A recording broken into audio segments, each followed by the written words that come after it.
At the Forum on Institutional Racism at the Kuala Lumpur Chinese Assembly Hall, it was argued that Article 153 of the Malaysian Constitution and subsequent amendments which covers the special position of the Malays have been used and abused by the federal government, leading to blatant racial discrimination in development policies and marginalization of the poor, irrespective of race and religion.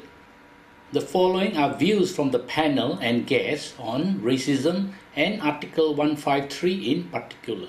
My personal view is 153, read in the context of what is said in the Reid Commission report, is in fact no more than an affirmative action program. It was envisaged it shouldn't go for more than 15 years.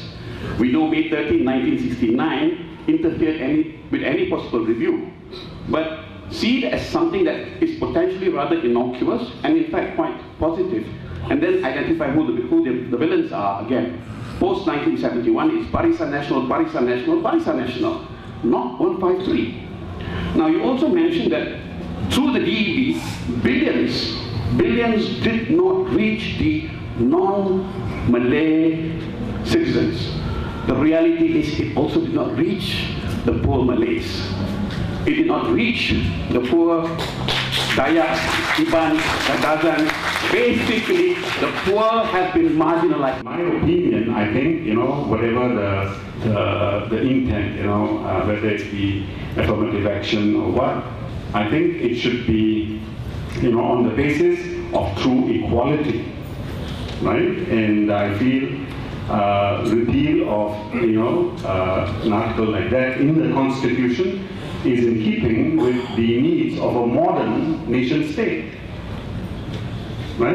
And we cannot continue to go into the 21st century and on, okay, in this old anachronistic conception of the nation, right? We're all equal. Finished. It had its time in history. That time should have come and gone some time ago. It's not too late. I think that a constitution without Article 153, but ensuring that the needs of all in the country, not based on race or color or region. I've got a two-pronged approach to this problem. I find that the first thing that needs to be got rid of is all the amendments after 1957 that have got no currency at all. Everything that was not agreed to in 1957 have all got to go, which means the new economic policy has got to go.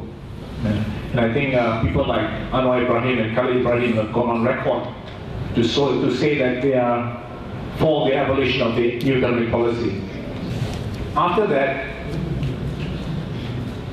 the Equality Act has to go hand in hand with the Human Rights Act. The reason why the Equality Act is now the United Kingdom is because it has to fall in line with the European Human Rights Commission. And so the former Race Relations Act is now giving way to the Equality Act. So the Equality Act has to go hand in hand with the Human Rights Commission.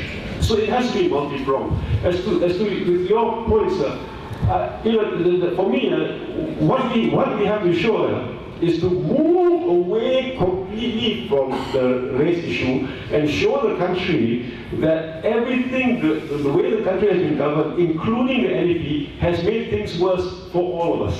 Yeah. For all of us. And that is the way, that is the message that we have to get through. Yeah. Right? We got to think along those lines. The fact that we have brain drain, that so many people have left the country because they're fed up with the country, means that we cannot grow as a country.